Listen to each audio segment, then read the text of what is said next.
Welcome to CityWorks, a production of the City University of New York School of Labor and Urban Studies and CUNY TV. I'm Laura Flanders. Every month, CityWorks explores the challenges and lived experiences of working people on the job, at home, and in our communities. Today, we're looking at artificial intelligence, or AI. It's changing our lives from education and science to art and healthcare, and it's developing at a rapid pace. But what exactly is it? And just how is it affecting the way we work? Should we be optimistic or worried about the future with this ever-evolving technology? It is a far-reaching and vital topic. With me today to help unravel the questions at hand are Mikhael Simmonds, as Executive Director of the Center for Community Media at CUNY's Newmark Graduate School of Journalism. Mikhael's been investigating the impact of AI on journalism and media creation. Who or what will even do journalism in this AI-enhanced and automated world, and how will they do it? We're also joined by Professor Virginia Doellgast from Cornell University's School of Industrial and Labor Relations. Dr. Doellgast studies and writes about the effects of AI technologies on work and workers, both here in the US and around the world, and about workers' rights. Will working people have a say in how technologies involving AI are used? Professor Doellgast joins us from Ithaca, New York. Mikhael is with me here in studio. I welcome you both to CityWorks. Mikhael, let's start with you. When we say AI, what do we mean? Are you using it, and if so, how? Yeah, so AI is a blanket term that a lot of people use to mean very different things, quite frankly. But it is an aspect of computer science. So when we're talking about AI currently, we're usually talking about LLMs, large language models. So you think about the ChatGPTs of the world, you think about Bard, you type in a prompt, gives you something back, right? You say, hey, write me a poem about a dog, it gives you a dog back. What makes this unique and interesting is that it's generative, as in if you give the same prompt, you will not get the same response. So Virginia, coming to you, we're not talking just about like recognizing patterns or the kind of autofill that we see in our computer software. We're talking about something that, by virtue of being generative, as Mikhael says, could actually be doing work that other people are doing, creative work even. It's true that this idea of generative AI and the focus on ChatGPT has gotten a lot of attention recently because of all of the applications that we see and because people can access ChatGPT. But I think when I talk to data scientists, they say, well, you know, there's kind of dumb AI and there's smart AI. So you think about chatbots, right? Everybody interacts with chatbots. They can give you very kind of pre-programmed answers, but increasingly those pre-programmed answers can also be learning from where customers are interacting with them in the past. So I see, very contrasting views of AI. And as we said, some people see this as a fantastic future ahead of us. Nobody has to do kind of grunt work. Others see it as a major disruption to the way people work and a real change in expectations around metrics, productivity, you name it. Let's just start with the pros, the in favor, the positives of AI. I was thinking, Mikhael, you and I used to work together, and I thought about what we used to do, and I thought a lot of the kind of annoying work of data collection and moving and design and layout. AI, automated, artificial intelligence platforms can do that in a second. Could they just free us up to do more creative, fantastic stuff? Yeah, in the ideal world and in reality, they do make our lives easier, aspects of it, right? It cuts down on labor, it cuts down on grunt work. It could also help you augment knowledge that you may not have. So for example, if you get a large data set and you have to sort through that, interacting with this in an easier way, especially if you don't have necessarily a data background, is useful. Right. There's no question about that. But in an ideal world, that frees you up to live more life, right?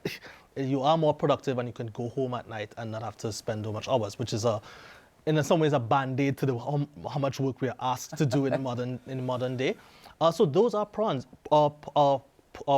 I should say. It also can be used to look at different data sets and look at different communities and try to make it more equitable. But you have to ask that question, right? Because what are these data sets built on? What are these, who is incentivized, right, and who benefits from that? But in reality, especially for a small newsroom that has very few staff, it's basically the last defense to a news desert. This is a godsend. So you've actually written that this could, as you say, be a real advantage, especially for independent, small, maybe people of color run media outlets that haven't had the chops to be able to do that kind of data crunching up to now, or that kind of reach in terms of information gathering. Yeah, it just cuts down on your production time, right? Imagine you do all the research for a story, because journalists are laborers, right? Journalists. So you go, you report, you do the research, you gather all this information, you write this story.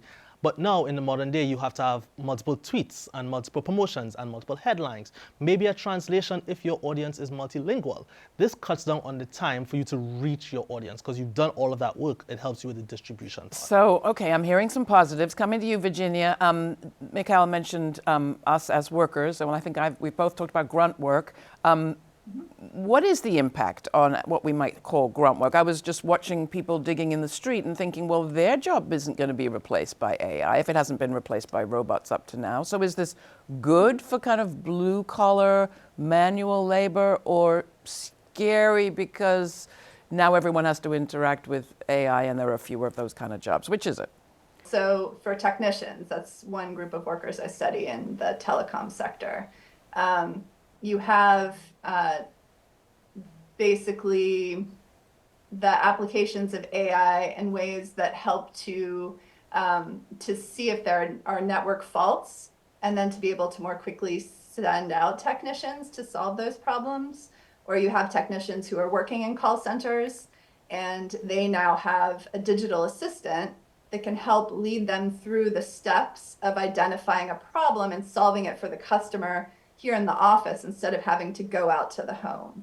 So well, that sounds kind of would positive. be one example where you see some of these, concrete jobs being changed a little bit, but also maybe de-skilled in some way. They have a lot of knowledge about how to solve these problems that makes their work valuable and makes their experience valuable. Increasingly, those kind of steps and that knowledge is built into the technology that they're using to help solve the problem. So it's a sort of... Just sticking with your telecom workers for a second, help me understand, are they getting de-skilled or are they getting upskilled, if you know what I mean? Okay, I'll walk you through a call center worker and how some of these technologies might change their jobs. So one way that it changes it is that all of the simple kinds of things that you might call in to a call center to have dealt with, right? Your bills, or solving certain kinds of quick problems, or asking a question, those can be handled now by chatbots or voice bots, or more like automation through AI that you're interacting with as a customer. But at the same time, the customer service agent also has their own little chatbot, their digital AI-powered digital assistant, which is also helping them to answer questions more quickly. So that means that this call center worker, on the one hand, can handle a lot of different questions. They're getting the more complicated questions. You call into your, when you have really complicated problem that you need to have solved. And so they may have to know more things. They may have to look through different databases, but they also can maybe find that information more quickly. And maybe they don't have to have as much experience to be able to solve a problem quickly. But as you've highlighted in your writing, that might mean just higher productivity expectations.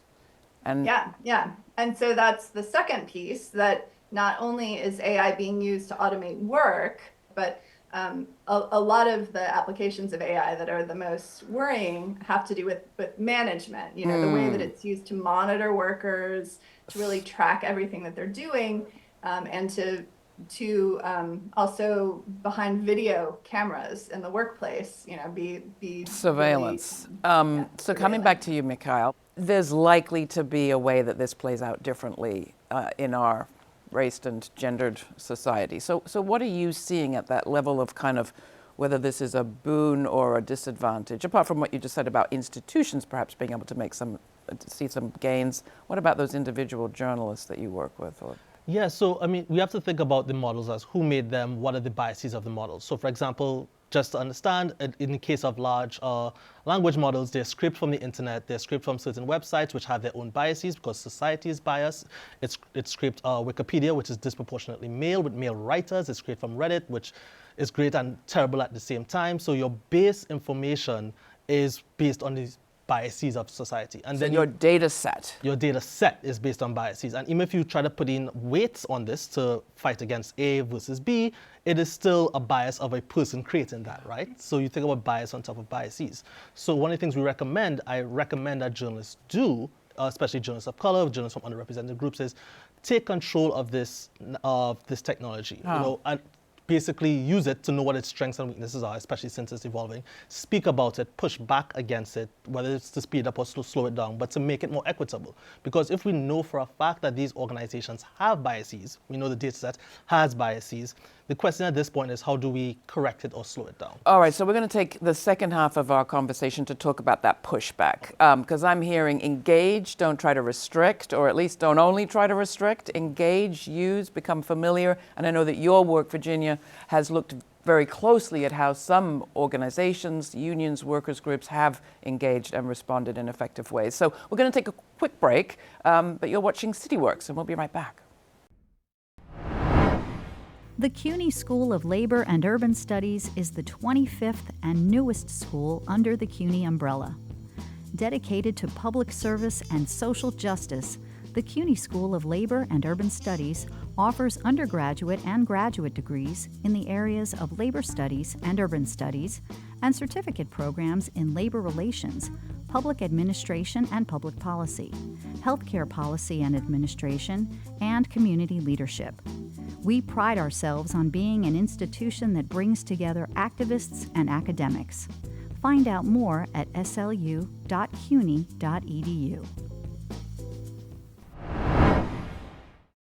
We're back with Mikhael Simmonds, Executive Director of the Center for Community Media at the CUNY Graduate School of Journalism, and Professor Virginia Doellgast from Cornell University's School of Industrial and Labor Relations.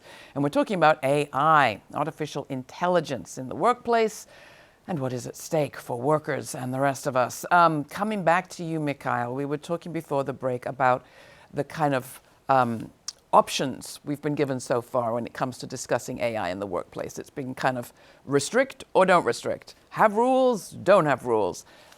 Surely we can get more subtle than that.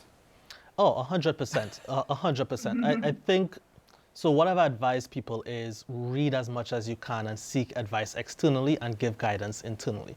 You know, different industries have different aspects of ethics, not to say the ethics are different, but just to think about what is thought about in their industries. In journalism, clarity, transparency, trust is part of it. So almost anything that's generated, at least the outlets that are doing anything with AI, it goes through human eyes first. Yeah. That's just part of it. So I think for journalism, we're kind of traumatized, and we should be, given the digital transformation that happened in the last 20 to 25 years. Basically, we as journalists, our job was to create news or report news, report information, and we monetize it by advertising. And then Google came in and said, hey, we're going to monetize information by advertising as well and not pay you fully for it. Right. And we're seeing that happen again with basically AI models taking information from scraping the web and not giving the money back to the workers who produce that reporting, which is, if you're reporting from a war zone, that is you're putting your life in danger. You're in a space getting photographs, talking to people, and then you are not getting paid or equitably paid for that work. So it's not something that we should say, okay, we totally throw it away, but we really have to think about and really start acting and say, this is where it's used, this is how we tell the audience we're using this, while putting in mechanisms in some form to make sure we're compensated for our work. Virginia, coming to you, it's not as if the US is the first place to be grappling with AI. In fact, we're behind in some senses. Other countries are seeing many more companies already using forms of artificial intelligence. In your research, what have you found about how workers are or are not protecting their workplace, their rights, and their intellectual property? I think one kind of point to frame this is that unions have been negotiating over technological change for many decades. So often where you see them now trying to adapt to these new AI-based tools, they're often using their experience from the past, or they're trying to kind of change their collective agreements. So for example, in the US, the Communications Workers of America are very present in call centers and technician workplaces and telecommunications, but also in journalism, right? And a lot of new tech workplaces, they're organizing game development studios. And all of these places, you see these kinds of issues around AI coming up. And so in call centers, unions are, right now the CWA has an AI committee that's trying to develop policies in this area. In their existing collective agreements, they have job security agreements, protections around electronic monitoring, negotiating around how cameras are used for workers who are now in their workplace at home, where AI tools are used to monitor them in new ways. And then I've also been looking in Germany. In Germany, of course, you have worker representatives, unions with much stronger rights to negotiate over these technologies, where they actually can hire a consultant to look at how AI is being used. And they can negotiate very specific controls where managers can't use these tools in really invasive or discriminatory ways. There are also lawsuits in the journalism field. Probably people may be aware that the New York Times has joined a lawsuit around this question of the work that their journalists are doing getting scraped by ChatGPT bots and other AI platforms. Do you have high hopes for lawsuits? Yes and no. Lawsuits take time, and also lawsuits are pursued by organizations that have the money to do so, right? So the goal is basically at the end of the day to have journalists compensated for their work, whatever form or structure that takes. I hope that this lawsuit helps with the industry standard. They have other industries that have standard for use already. If you think about music, you have licensing agreements. This is nothing new. For radio stations, you buy into license agreements and you can play music and you pay back into this pool. So there are different mechanisms to get to that point. If this lawsuit gets us there, great. If another policy gets us there, that's also great. We just have to keep in mind, though, that a lot of these structures, or at least the ones proposed by tech companies, gives them the advantage of creating a moat within themselves. Right. So even if they become a honest player moving forward, and I'm not saying they would do that, but if they did, they still have the advantage of having done all of this scraping and doing all of this base work for the last 6, 7, 8 years. And just to go back to the race question again for a second, we have had, what would you say, 3 decades possibly of DEI and sort of efforts to diversify curricula and workplaces. You now see a massive pushback. We just lived through the pushback against the presidents of elite universities. Mm-hmm. We've got, I think, 7 states have banned DEI in different corporations. So all of which is to say, is this moving too quickly for where we as a society are moving in terms of adjusting from a kind of white supremacist male culture and body of history and knowledge to something that actually represented reality? I would say speed is important. Yes, we're moving too quickly, but we're not moving equitably, because you can move slow and still have the same problem, right? So the speed is a secondary factor. The question is, who's in the room? What are their ethics? How are we thinking about inclusion across the board? And that being said, you can't have a more ethical tracking of workers in an unethical way, right? So your cameras could take up more wider spectrum, so you could get darker skin, for example, but if you're still tracking workers in a terrible way, it's like, right. Great, you're doing that thing in a better way, I guess. So you really have to, speed is the byproduct, but really ask yourself, who's in the room? What is this for? Yeah. Who benefits from this? Who does not? Well, that goes back to voice. And I always feel in these conversations, I just have to stand up for the Luddites, because Luddites are given a really bad rep in these conversations around technology. And we have to remember that those folks who were spinners in the early industrial age did everything they could to have a voice in modernization as machines came in, and were ignored at every turn. Only then did they start breaking machines. Okay, that's it for the Luddites. But what I hear from you, Virginia, is it is about having a say and having an organized say. How are you feeling? Are you feeling that kind of optimism we talked about at the beginning, or a bit of a kind of impending doom? I mean, I'm feeling optimism. We have the Writers Guild and SAG-AFTRA in the US negotiating agreements that do, in a way, I think the most important aspect of some of these AI agreements for the writers and actors have been that they actually give a precedent that unions can negotiate agreements and rules over how AI is used at work. So you have in the Writers Guild specific rules around the ability of writers to have control over their work, that you're not going to make these AI generated scripts and then just have writers come on. So it's a way coming up with reasonable rules where writers can use the tools in a positive, productive way, but not have their own work degraded as a result or de-skilled in a way. Right. This has implications then for education. Oh, 100%. I mean, let's think about you mentioned grunt work before, right? A lot of skilled workers of any industry got good because they did grunt work.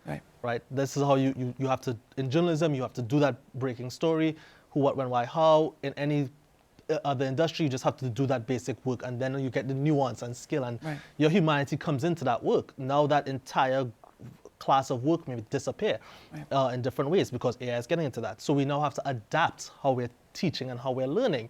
And on top of that, we're talking about blue collar, but white collar workers are actually really hit by this more than blue collar. But blue collar workers had to think about this, think about car workers, for example. For a while now, what really happened in the last 2 years is that white collar workers are like, oh wait, my job could be automated too, like your doctor lawyers. could be somewhere far else. Exactly. So the education system has to adapt. I don't think it's impossible that it would, but it has to. You have to think about how you are teaching and how people learn. With all of this moving so quickly, there are a lot of unknowns, but one of the knowns, it seems to me, is that there are environmental impacts to all of this, because all these computers doing all this data crunching and AI generative work are using enormous amounts of energy and sitting in enormous warehouses, which are not as small as your phone, even though we're constantly being told how small it all is. Is that something that is ringing alarm bells in the way that it should, Mikhael? It's not loud enough, and we need to talk about it more. And this is not an AI problem. Specifically, it's a cloud problem or just computing problem. If we want it to be bigger and faster, as you mentioned before, bigger and faster, what should we do this? That means you're going to use more energy, and we know how energy is run in most parts of the world. Petrochemicals spit that out, and cooling, which is water mostly. And when you think about how much you're burning and where you're taking the water from, it's usually the communities that are least powerful are mostly affected, right? In thinking about where are these data centers, how are you cooling it, who has control over water. So a lot of these topics that come out of AI and tech companies are actually not new, it's just exacerbated because these things have existed for a while. And I'll give you another quick example about workers. When you think about tagging and getting a bunch of data set, that was done by people who had to look at images, good and bad, hours and hours and hours, right? So that's not environmental, that's mental health. On top of that too, there are humans behind all of this. So in thinking about that environmental impact or the worker impact, it's really taking a step back and saying, oh wait, this is actually a systemic problem we have, and AI is just stepping into the system we have already. And one of those systemic already existing problems is the problem of the supply chain for all the computer technology that we're talking about and the mineral sourcing and all of that. We have like 40 seconds left, Virginia. Is there anything you want to add? Just building on that point, if we think about the AI supply chain, you have workers in the global south, right? Kenyan workers who are labeling text used to train ChatGPT under low pay, intense, insecure working conditions. These are also the kinds of supply chain impacts beyond the resource and mineral ones. Well, clearly we could do at least one more episode on this, if not like a whole year's worth. But I thank you both so much. Thank you, Mikhael Simmonds, Virginia Doellgast. Wonderful speaking with you. Really important topic. That's it for CityWorks this time. If you have comments or questions, you can write to us at cityworks@slu.cuny.edu. And for the meantime, at least, I promise we will read those emails. For CityWorks, I'm Laura Flanders. Thanks for watching.